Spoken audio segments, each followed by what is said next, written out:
everyone. Welcome to today's episode of Mission Snapshot. We are thankful that you have taken time out of your day to join us. Hannah is over there, and she is going to be monitoring the Facebook comments. So if you have any comments or questions, please drop them down below, and she'll also be providing links to some additional information throughout the program, so please keep an eye out on that. Today is Thursday, so Veronica is here with us. How are you? I'm good, thanks.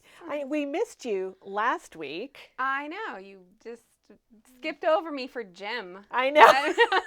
I know. We were focused on prayer last week, Yes. and so this week we're back to our regular schedule, and we are going to be learning about children, but not in India. Where are we going today? So we have some exciting new places that we are headed out to reach the children. So we're actually going to Bangladesh today. Oh, nice. We're going to talk about some exciting projects there. Good. So we have a worker there, Bipul, who has been working in many different areas for us throughout Bangladesh, trying to reach people for Christ. And so the story kind of starts in 2019 when it was discovered that there was a building. It was, I believe it was an old school that had been vacant for quite a long time. I think maybe 20 years or something like that. It was a long time, yeah. So as you can imagine, it was quite overrun and, needs a lot of work and restoration. But when we discovered the building, we thought, kids need reached, and it's a definite in for the ministry. And they saw, we saw tons of kids there who needed some help and direction. And so we decided to kind of pray and put some energy into possibly restoring the building and opening some schools in Bangladesh, a lot like what we are doing in India. Right. And so Bipul and others in Bangladesh have been working toward that goal.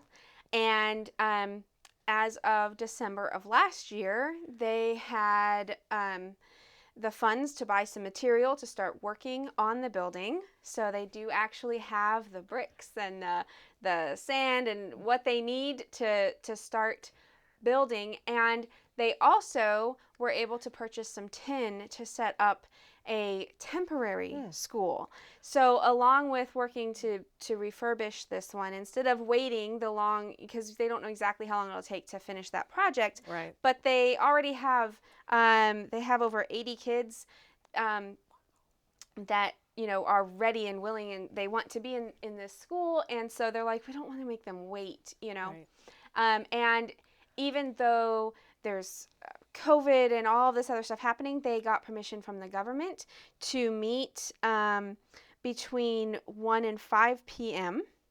And right now, they're meeting just once a week. So on Saturday, they are meeting and having kind of a church Bible study type experience for the kids.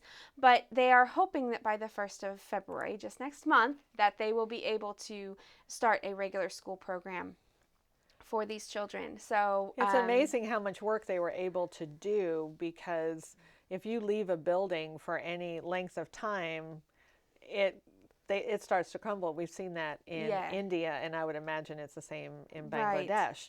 And so they have been working really hard and moving fast in order for the school to be available to be opened in February. So that's really cool. They've been doing a lot of work, and things have moved very quickly in the last, say, 3 months. Where they've really had some encouraging things happening. And so the temporary school that they're set up with tin, that will then be repurposed and used on the permanent structure once it's needed there. But it's nice that they can use it as a temporary solution, just kind of a simple hut type situation just until then. And I think it's wonderful that the government gave them permission to meet, with especially with COVID still happening. That's one of the issues that we've had with our schools in India, where things were locked down, and the only thing that we could do for a long time was just to provide food, because the government knew that was needed. So that was allowed, but regular things were still shut down for quite a long time. So very nice that we have that permission. And my understanding is that, as well as we did in India, that Bipul has been really trying to share resources with the poor in the area during COVID, and that came to the government's attention. Yeah. That he was doing something good, and so that, I'm sure, helped with moving things Yes. forward with the school. Yeah. So this is obviously not his only project. You know, Right. he's working hard for Christ in many ways, and yeah, COVID relief was one of the things that they have been doing. They see the need, and you know, obviously trying to do what they can, and it is something that the Bangladesh government has kind of recognized. It's kind of interesting. Part of what they, even though the country is not a Christian country, it would not be defined as a Christian country. No. However, they do recognize Christianity more than in other Asian countries. And so they see that, you know, those who are Christian may have different needs or different ways of doing things than they do. And so it's nice that they recognize that, even though it's still by far not a, you know, highly populated religion in that country, but it's just definitely recognized by the government, though, which is a great step in the right direction, in my opinion, that they're not being held back by that. Yeah. So that's wonderful. And that's a blessing. And I don't know all the details, but I would surmise that it has a lot to do with how the Christians have comported themselves during COVID. That, because we've heard many times in India that the local religious leaders were not equipped with helping people, but the Christians were. Yes. And so people recognized the fact that the food was coming from the Christian side and the help was coming from the Christian side. And I would surmise that it's the same in Bangladesh. Yeah, definitely something that they're noticing, you know, especially when you have a crisis as large as COVID, even if it's something they've been doing all along, it comes to the forefront during a major crisis of who's really helping, who's still has the ability to help. And so, yeah, that it's definitely, I mean, I'm positive that that's happening the same in Bangladesh as it has in India from what we've seen. So the schools that they're working on, they have already started the admission process and going through enrolling students. So they have 80 students admitted. And another wonderful surprise to the story is that, you know, we started out with just this one building that we saw. It was run down and, oh, what can we do with this?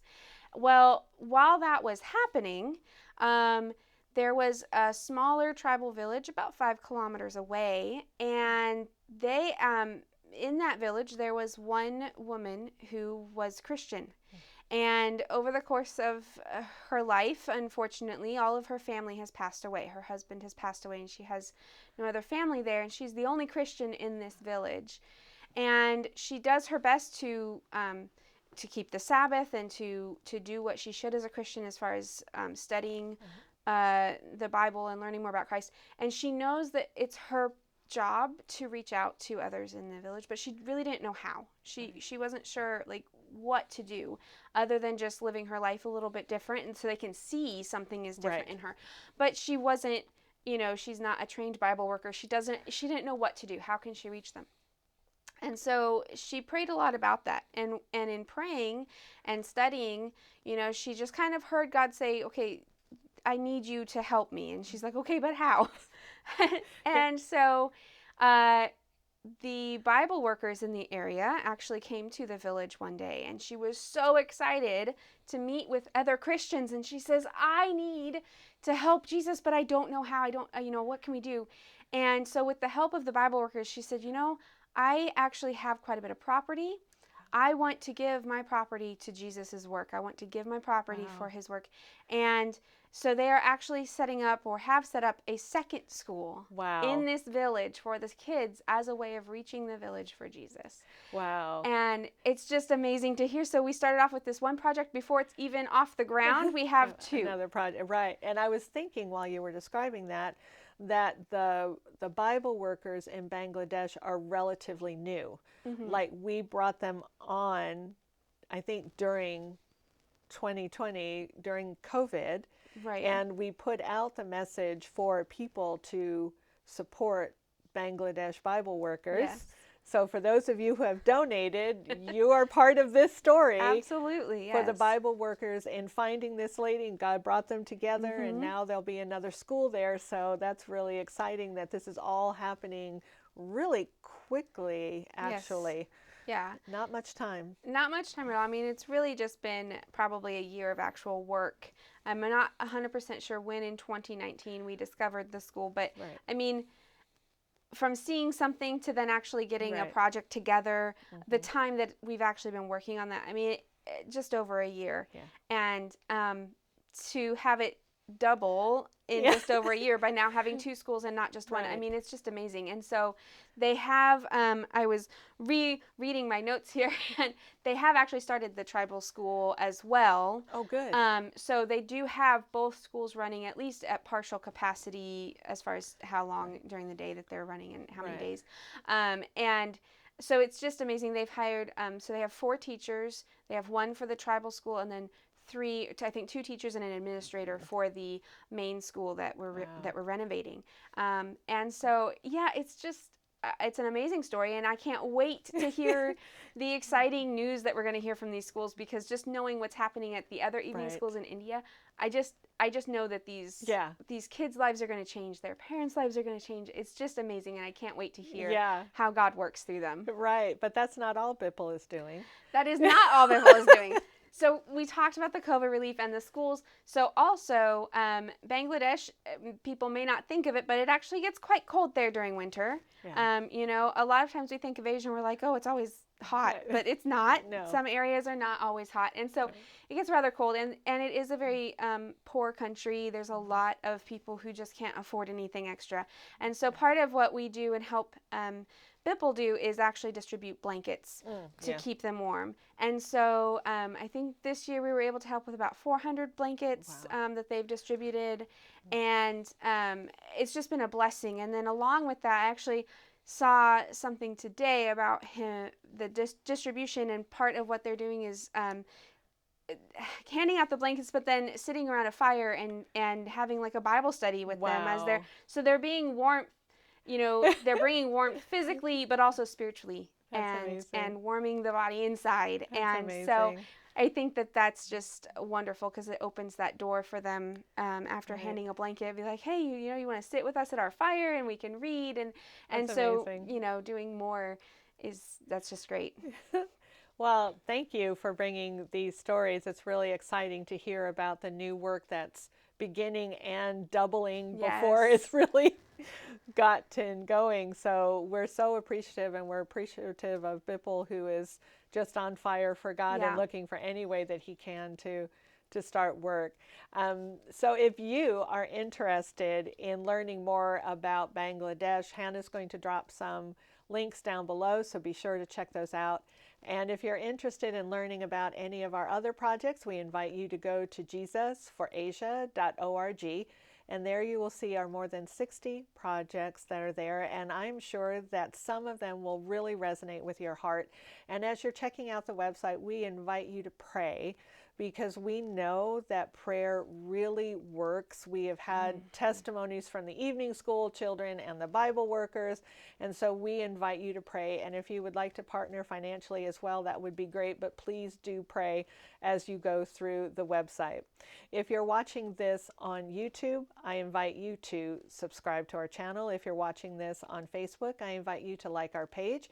That way you will know when we go live again. We try to do this every Tuesday and Thursday at 1 p.m. Eastern, but you never know if there will be changes or surprises, so please go ahead and subscribe or like so that you will get notified.